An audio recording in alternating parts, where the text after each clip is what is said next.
प्यारे बच्चों, यह वीडियो कक्षा 4 के लिए है। संस्कृत माधुरी के चतुर्दश पाठ में हम लोग हमारे समाज के कुछ सहायक लोगों के बारे में जानेंगे। इस पाठ का शीर्षक है अस्माकं सहायकाः, अर्थात हमारे सहायक, जो समाज में हमारी मदद करते हैं, हमारे जीवन को सरल बनाते हैं। उन लोगों का होना हमारे समाज में अत्यंत आवश्यक है और उन लोगों के बिना हमारा जीवन कठिन हो जाता है।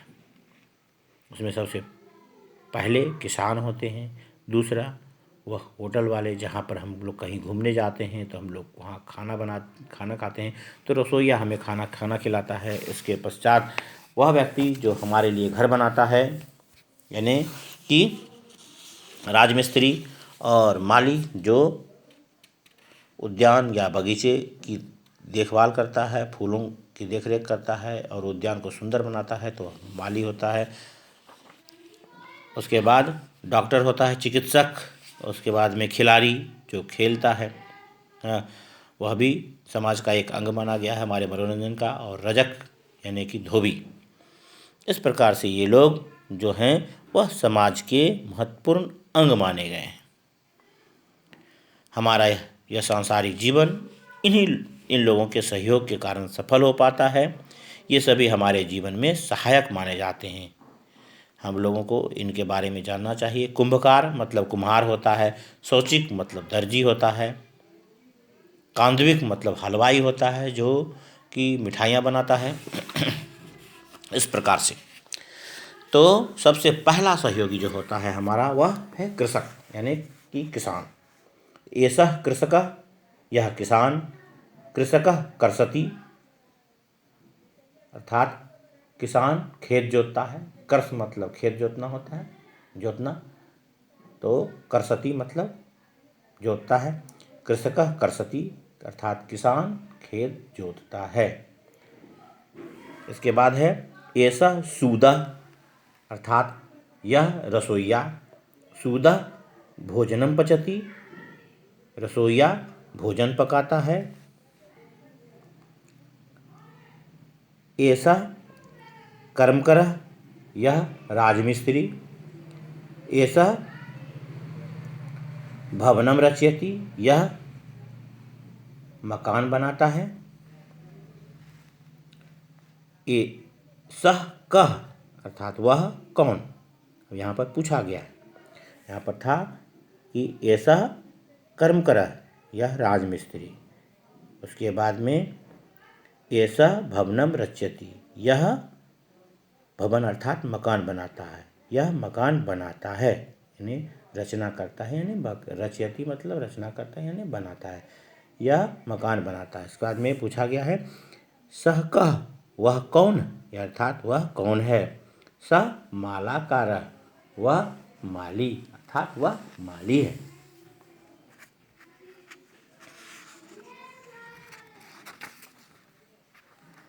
इसके बाद है सः वैद्यः या सः चिकित्सकः, अर्थात वह वैद्य यानी तो वह चिकित्सक, अर्थात वह डॉक्टर, इसको कह सकते हैं। वैद्य कहें, चिकित्सक कहें, डॉक्टर कहें, यह सब पर्यायवाची शब्द हैं। हिंदी में भी प्रयोग में लाए जाते हैं। इसमें विसर्ग लगा है तो वैद्य भी कह सकते हैं, चिकित्सक भी कह सकते हैं और डॉक्टर तो कहते हैं। तो अर्थात कहने का मतलब है वह डॉक्टर से कहते हैं। तो सः वैद्यः या स चिकित्सकः, दो में से कुछ भी बोल सकते हैं। इसके बाद कहते हैं सः क्रीडकः, मतलब वह खिलाड़ी। सः क्रीडति, वह खेलता है। क्रीडकः मतलब खिलाड़ी, अर्थात सः क्रीडकः अर्थात वह खिलाड़ी, और सः क्रीडति मतलब वह खेलता है।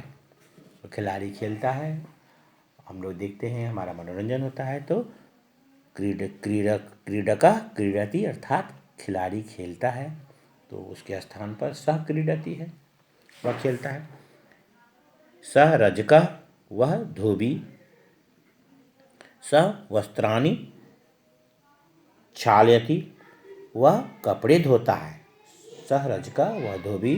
सः वस्त्राणि क्षालयति यानी वह कपड़े धोता है। प्रकार से।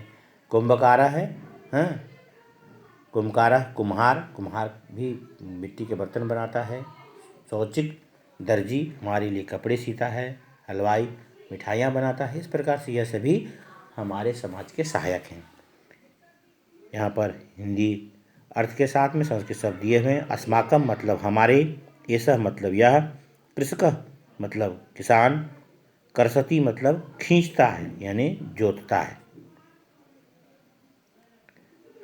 तो सूदह मतलब रसोइया, पचती मतलब पकाता है, कर्मकरः मतलब मजदूर, राजमिस्त्री मजदूर के ही श्रेणी में आते हैं। तो हालांकि जो मुख्य आदमी होता है उसे राजमिस्त्री कहते हैं। यहाँ पर मजदूर दिया है। कर्मकरः मतलब मजदूर, ऐसे वास्तविक अर्थ उसका कर्मकरः का मजदूर होता है। तो हम लोग इसे इस प्रकार से कहेंगे, एषः कर्मकरः यानी कि यह मजदूर। तो मजदूर ना कह के यहाँ पर चित्र जो दिया है वह राजमिस्त्री का है, लेकिन यहाँ पर कहा है कर्मकरः, तो ऐसे कह तो सकते हैं कि राजमिस्त्री, लेकिन कर्मकरः मतलब कहेंगे यह मजदूर। तो सह भवनम रचति, वह मकान बनाता है।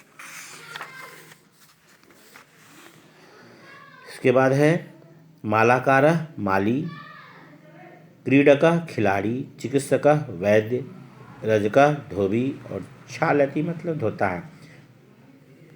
शब्दार्थ को बोलकर पढ़ेंगे शब्दों के साथ में और याद करेंगे, और पाठ में दिए गए प्रश्नोत्तर को हल करने का प्रयास करेंगे। धन्यवाद।